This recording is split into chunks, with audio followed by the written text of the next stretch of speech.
कार्यक्रम में उपस्थित वरिष्ठ नेता श्रीमान शरद पवार जी, महाराष्ट्र के लोकप्रिय मुख्यमंत्री श्री देवेंद्र फडणवीस जी, अखिल भारतीय मराठी साहित्य सम्मेलन के अध्यक्ष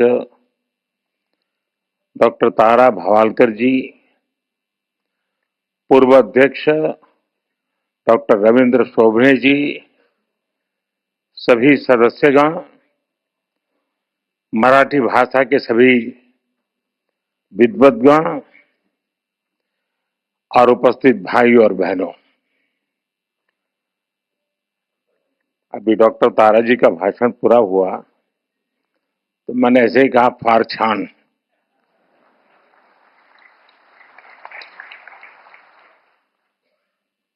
तो उन्होंने मुझे गुजराती में जवाब दिया कि बड़े पर गुजराती आवड़े छे।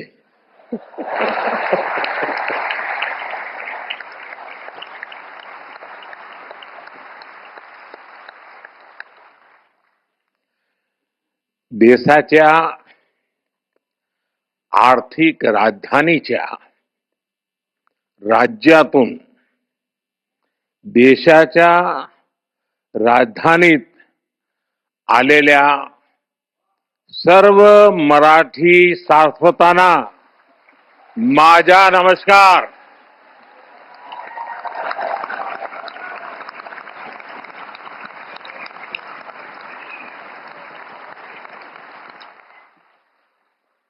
आज दिल्ली की धरती पर मराठी भाषा के इस गौरवशाली कार्यक्रम का आयोजन हो रहा है। अखिल भारतीय मराठी साहित्य सम्मेलन एक भाषा या राज्य तक सीमित आयोजन नहीं है। मराठी साहित्य के इस सम्मेलन में आजादी की लड़ाई की महक है। इसमें महाराष्ट्र और राष्ट्र की सांस्कृतिक विरासत है। ज्ञानोबा तुकारामांच्या मराठीला आज राजधानी दिल्ली अतिशय मनापासून अभिवादन करते हैं।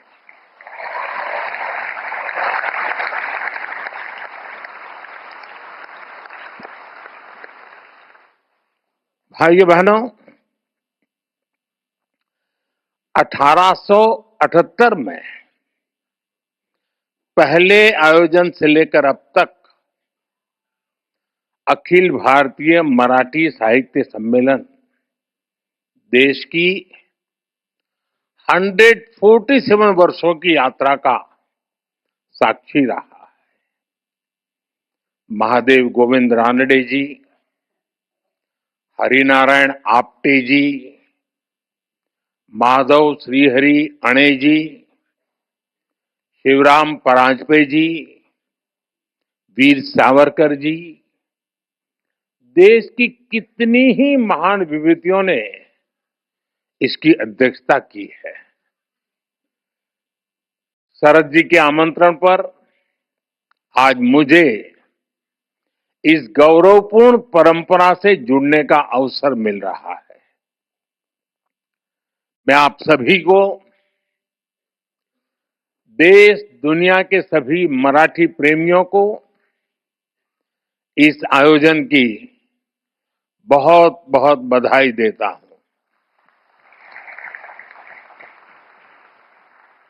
आणि आज तर जागतिक मातृभाषा दिवस आहे। तुम्ही दिल्लीतील साहित्य संमेलनासाठी दिवस सुद्धा अतिशय चांगला निवडला।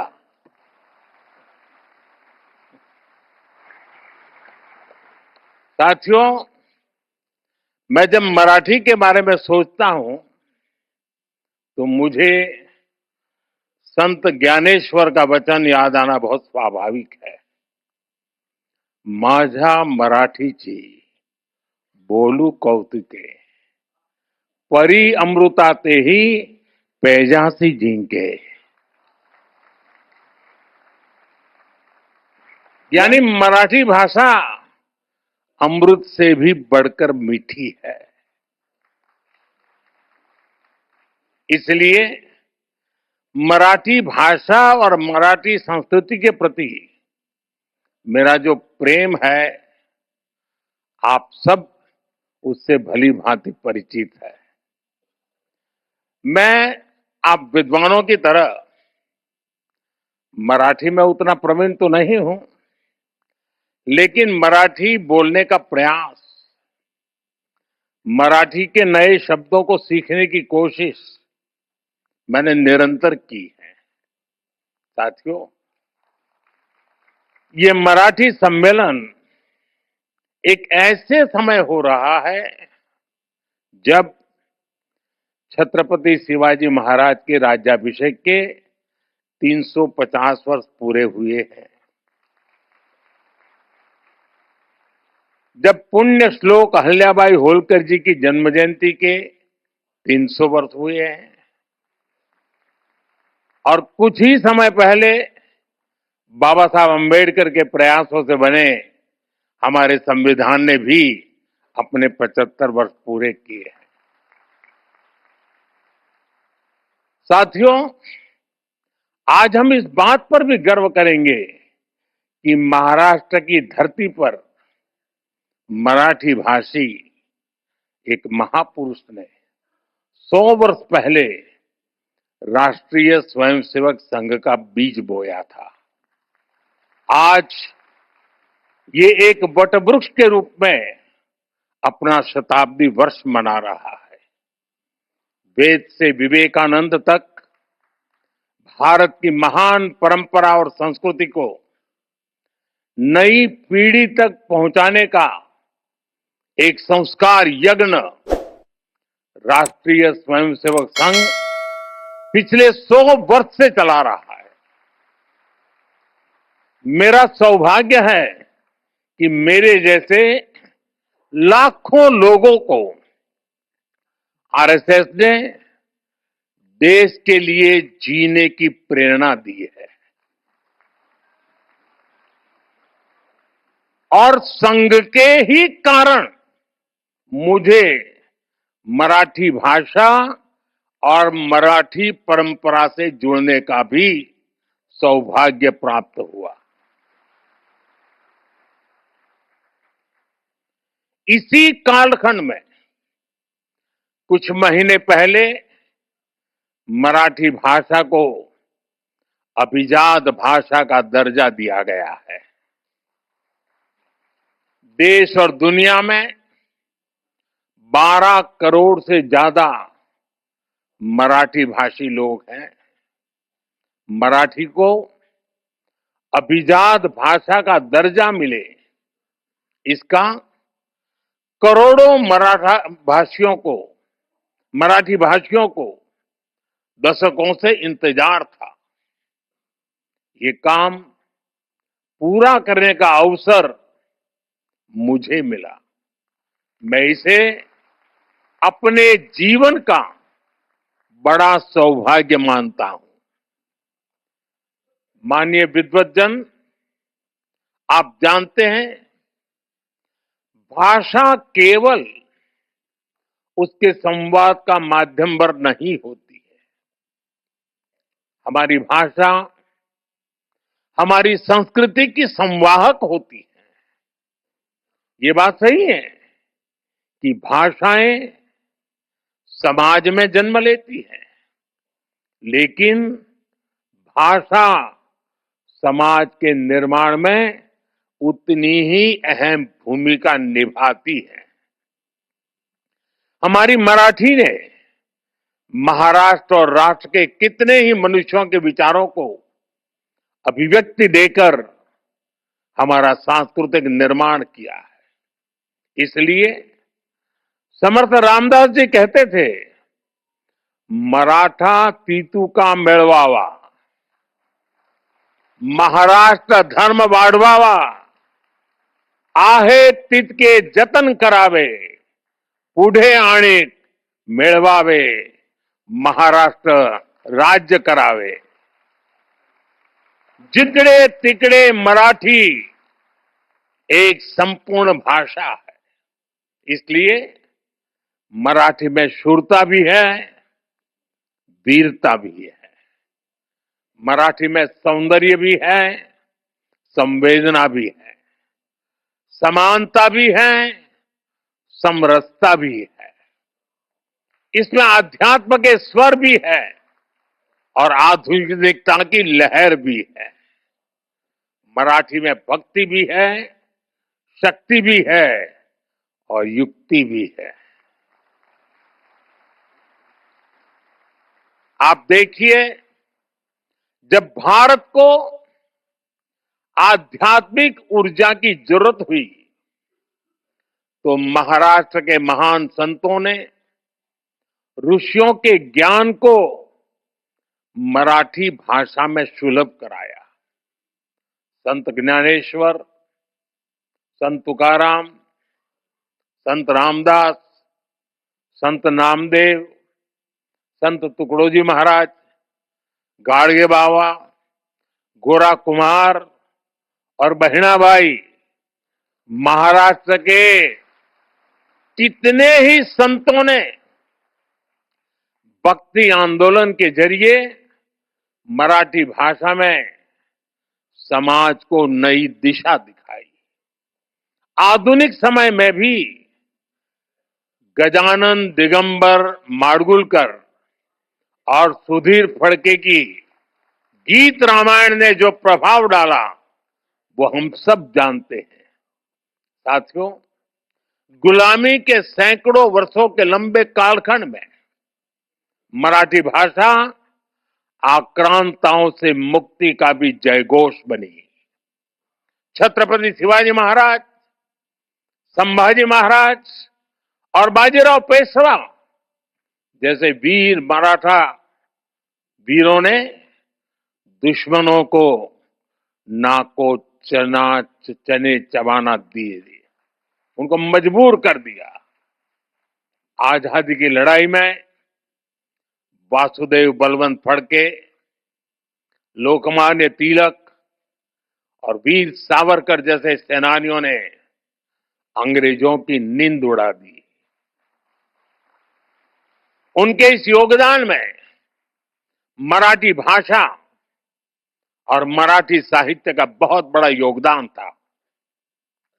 केसरी और मराठा जैसे समाचार पत्र, कवि गोविंदाग्रज जी की ओजस्वी कविताएं, राम गणेश गडकरी के नाटक, मराठी साहित्य से राष्ट्र प्रेम की जो धारा निकली उसने पूरे देश में आजादी के आंदोलन को सींचने का काम किया. लोकमान्य तिलक ने गीता रहस्य भी मराठी में ही लिखी थी, लेकिन उनकी इस मराठी रचना ने पूरे देश में एक नई ऊर्जा भर दी थी.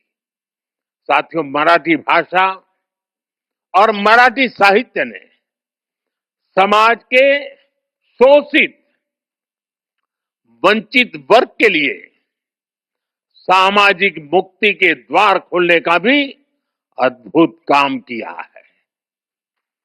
ज्योतिबा फुले, सावित्रीबाई फुले, महर्षि कर्वे, बाबा साहब आंबेडकर, ऐसे कितने ही महान समाज सुधारकों ने मराठी भाषा में नए युग की सोच को सींचने का काम किया था. देश में मराठी भाषा ने बहुत समृद्ध दलित साहित्य भी हमें दिया है. अपने आधुनिक चिंतन के कारण मराठी साहित्य में विज्ञान कथाओं की भी रचनाएं हुई है. अतीत में भी आयुर्वेद, विज्ञान और तर्कशास्त्र में महाराष्ट्र के लोगों ने अद्भुत योगदान दिया है. इसी संस्कृति के कारण महाराष्ट्र ने हमेशा नए विचारों और प्रतिभाओं को भी आमंत्रित किया और महाराष्ट्र ने इतनी प्रगति की है। हमारी मुंबई महाराष्ट्र ही नहीं बल्कि पूरे देश की आर्थिक राजधानी बनकर उभरी है। और भाइयों बहनों, जब मुंबई का जिक्र आया है तो फिल्मों के बिना न साहित्य की बात पूरी होगी और न मुंबई की। ये महाराष्ट्र और मुंबई ही है जिसने मराठी फिल्मों के साथ साथ हिंदी सिनेमा को ये ऊंचाई दी है। और इन दिनों तो छावा की धूम मची हुई थी।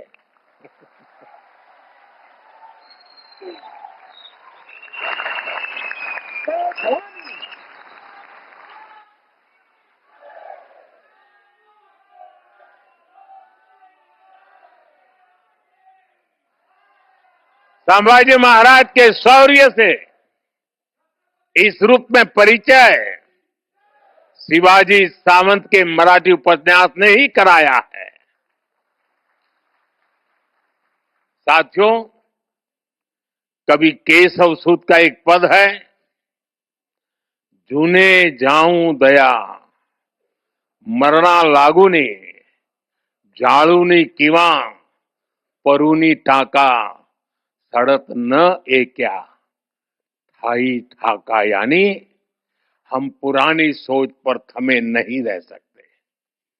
मानवीय सभ्यता, विचार और भाषा लगातार इवॉल्व होते रहते हैं। आज भारत दुनिया की सबसे प्राचीन जीवंत सभ्यताओं में से एक है, क्योंकि हम लगातार इवॉल्व हुए हैं।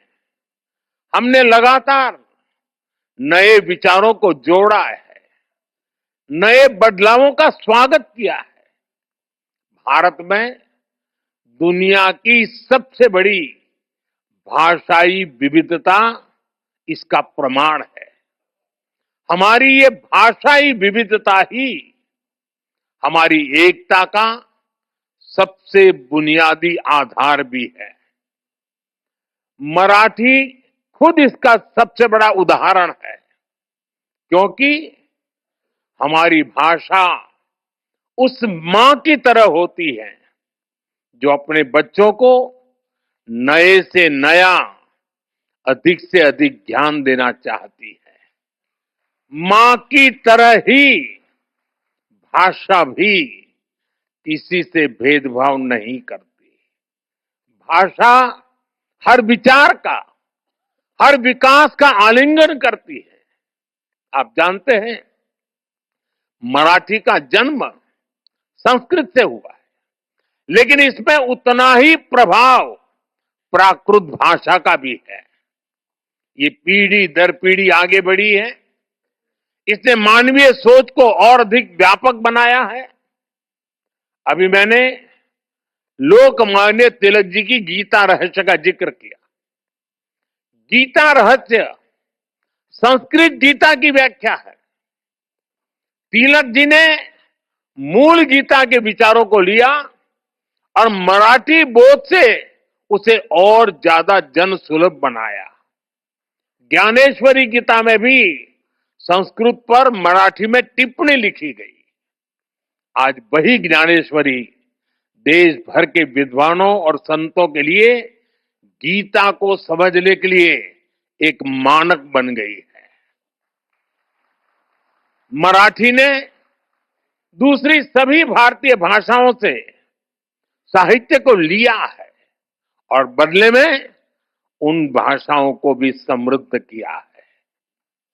जैसे कि भार्गव राम विठल वरेकर जैसे मराठी साहित्यकारों ने आनंद मठ जैसी कृतियों का मराठी अनुवाद किया। विंदा करंदीकर, इनकी रचनाएं तो कई भाषाओं में आई। उन्होंने पन्नाधाय, दुर्गावती और रानी पद्मिनी के जीवन को आधार बनाकर रचनाएं लिखी। यानी भारतीय भाषाओं में कभी कोई आपसी वैर नहीं रहा। भाषाओं ने हमेशा एक दूसरे को अपनाया है, एक दूसरे को समृद्ध किया है।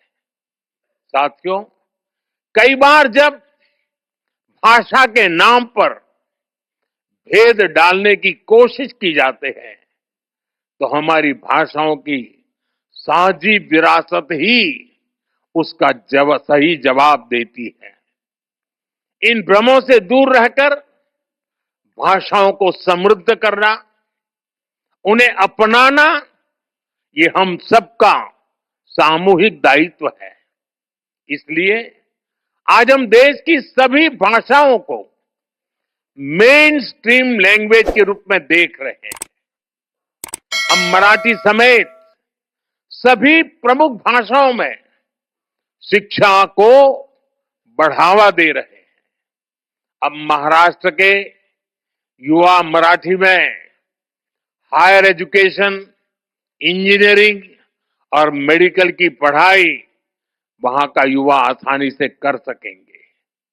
अंग्रेजी न जानने के कारण प्रतिभाओं की उपेक्षा करने वाली सोच को हमने बदल दिया है।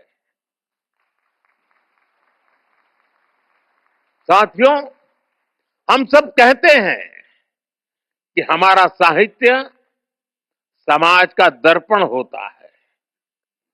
साहित्य समाज का पथ प्रदर्शक भी होता है। इसलिए साहित्य सम्मेलन जैसे कार्यक्रमों की, साहित्य जैसे जुड़ी संस्थाओं की देश में बहुत अहम भूमिका होती है। गोविंद रानडे जी, हरिनारायण आप्टे जी, आचार्य अत्रे जी, वीर सावरकर जी, इन महान विभूतियों ने जो आदर्श स्थापित किए, मैं आशा करता हूं अखिल भारतीय मराठी साहित्य महामंडल उन्हें और आगे बढ़ाएगा।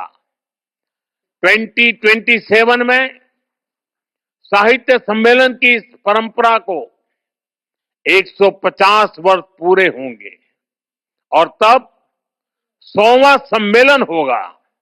मैं चाहूंगा आप इस अवसर को विशेष बनाएं। इसके लिए अभी से तैयारी करें। कितने ही युवा आजकल सोशल मीडिया के जरिए मराठी साहित्य की सेवा कर रहे हैं। आप उन्हें मंच दे सकते हैं, उनकी प्रतिभा को पहचान दे सकते हैं। ज्यादा से ज्यादा लोग मराठी सीखें, इसके लिए आप ऑनलाइन प्लेटफॉर्म को, भाषिणी जैसे इनिशिएटिव्स को बढ़ावा दें। मराठी भाषा और साहित्य को लेकर युवाओं के बीच प्रतियोगिताओं का आयोजन भी किया जा सकता है। मुझे विश्वास है आपके ये प्रयास और मराठी साहित्य की प्रेरणाएं विकसित भारत के लिए 140 करोड़ देशवासियों को नई ऊर्जा देंगे, नई चेतना देंगे, नई प्रेरणा देंगे।